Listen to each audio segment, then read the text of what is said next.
Okay, so this is going to be a simple tutorial on how to create a dynamics hair curve. I will demonstrate it using a simple balloon and a string. Obviously, you can use this methodology to your own projects, such as you can have a tail of an animal or a ponytail of a woman. That will work fine.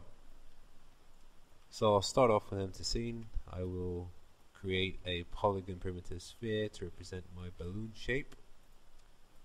I will just bring down the subdivisions up to level 8. Translate it up a little bit. Scale it. And then just to make it a bit neater, I'll just create the shape of the balloon by modifying the vertices. Well, as good as it could get anyway. So as soon as I get to this point, I will modify, freeze transformations, and edit, delete by type history. Now that is going to be my balloon. I'll just position it over here. Again, modify, freeze transformations, edit, delete by type history. I do this because I want to have like a fresh, a clean model with frozen transformations and everything. So now I will create a polygon primitive cylinder that is going to represent my string, piece of string. Just scale it down, make it really thin, and increase the height. So that should be alright. Just double check. Yeah, that's fine. So as soon as I get to this point, I will increase the subdivisions height. So I'll just put them up to 100. The more you put them, the smoother it will get when the deformations occur. So I'll bring down the subdivision axis because I don't need 20. I'll just leave it to 10 and add an extra cap just in case I want to make things. I just want to add a few extra edge loops later on. Well, not in this example anyway. So at this stage, I'm going to go to the front view, and I will hit insert to change the position of my pivot. I'll just bring it up here at the root of my model, and as soon as I get to this point, I will say modify, freeze transformations, and then edit, delete by type history, as I can see those two models in my outliner. Alright, so the next step would be to create a very simple type of frig. I'll just create a joint for the center of the balloon. So if I go to front view again, hit skeleton, joint tool, and create, hold down X to snap it to one of those grids there, and then I can just snap it here. So that will be my center pivot center joint for my balloon shape. And again, I will create joints again, a joint chain for the string, for the piece of string. So I'll hold down Shift key and start building up. The closer they are, the more the detail, the smoother the string is going to be. But you have to consider performance limitations off of that, because obviously Maya will have to calculate each position of these joints, and it might get quite heavy, and it depends on whether you need that sort of simulation or not. I'm just going to show you this example, and then you can adapt it to whatever you want. Alright, so I'll just take that down a little bit. Take that down a little bit. Take that down a little bit. That one as well. That one as well. And I can bring that up now, which was too big.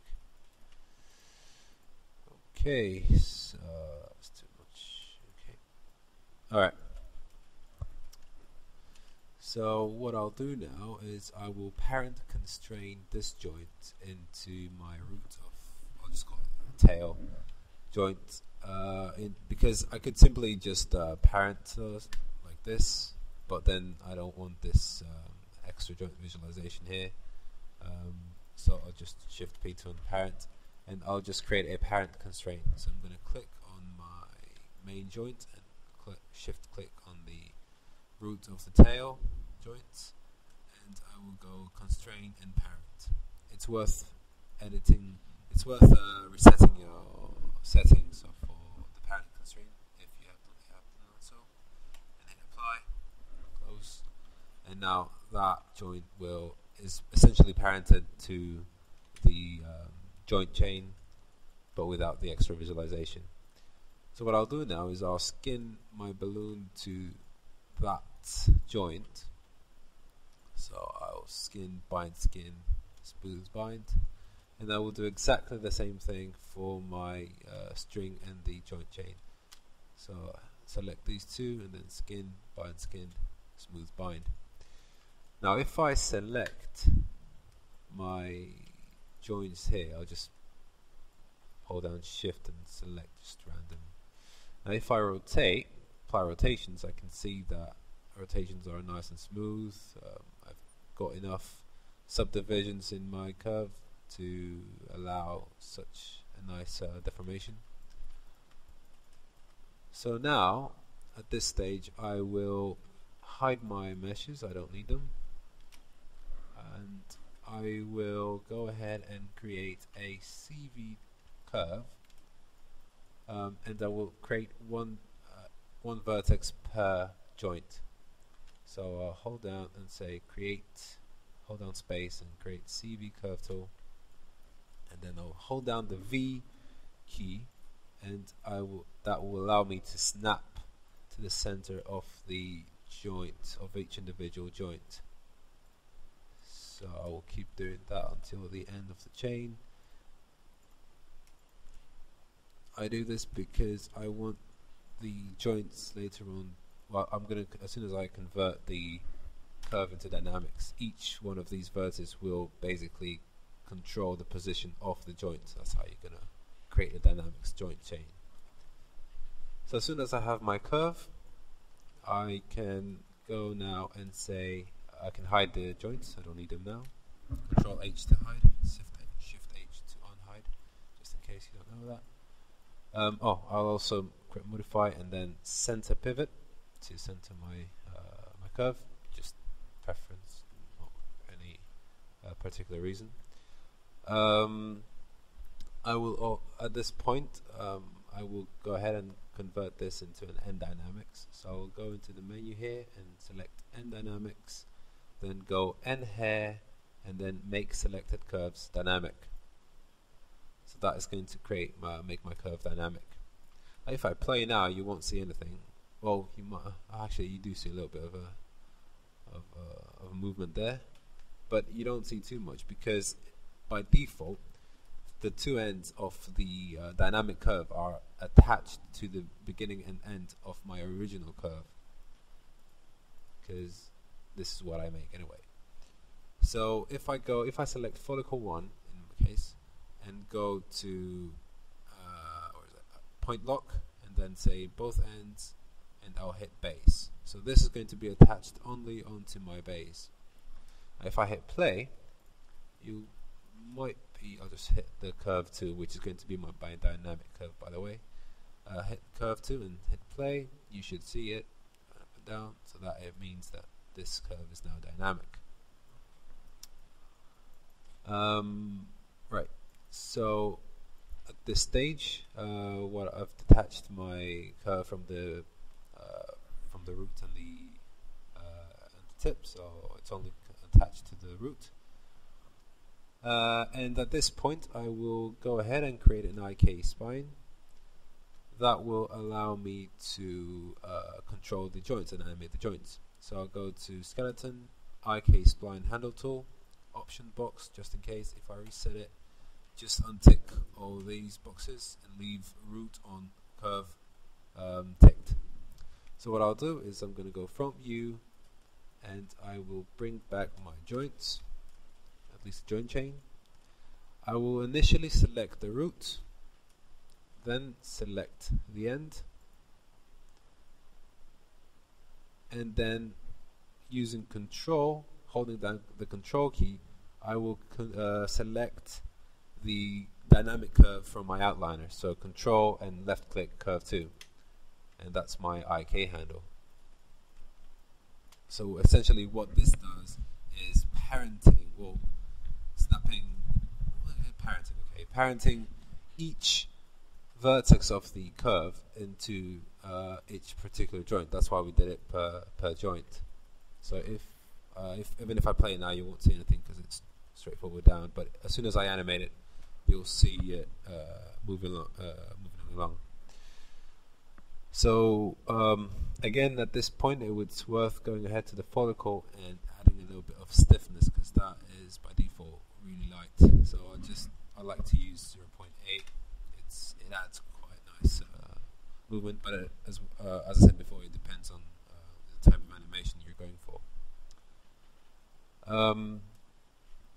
Okay, and then I will go to my outliner again, and I will parent the hair follicle system onto my joint 1.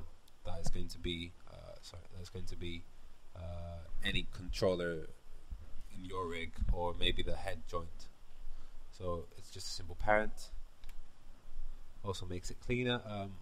Actually, at this point, I don't really need either the curve, nor the follicle, nor the hair system follicle, so I'll just hide them with Control H. And I only have my curve 2 and the hair system output curves, so I can hide. Actually, I'm just gonna leave this there so you can see how the animation works. I can bring back my models, and I can animate that joint there. Hit S to keyframe, and I will just simply animate it all the way to the left here. S to keyframe again, and then you can see that there happening. And I'll just go back to 100 up to there. Don't matter. So if I play now, you can see dynamic animation happening. You can also add. You can play around with the default settings. You can find them here, follicle 1. So if I change this to 2, for example, stiffness 1 actually, you'll see it's going to be quite stiff, which is not bad actually. It doesn't give that bad of results. But yeah, it depends on what you want to do. So I'm going to save this scene. Actually, before saving it, let's just hide everything here and hide that as well. I can add like a simple new material blend, make this red, just transparent as well. Then add a new material here, make it white. Actually, Lambert, and make it white, just to represent the string and balloon. And if I play it, you'll see it working pretty well. So I can press 3 to get the smoother version, and that would be it. Actually, you can go ahead.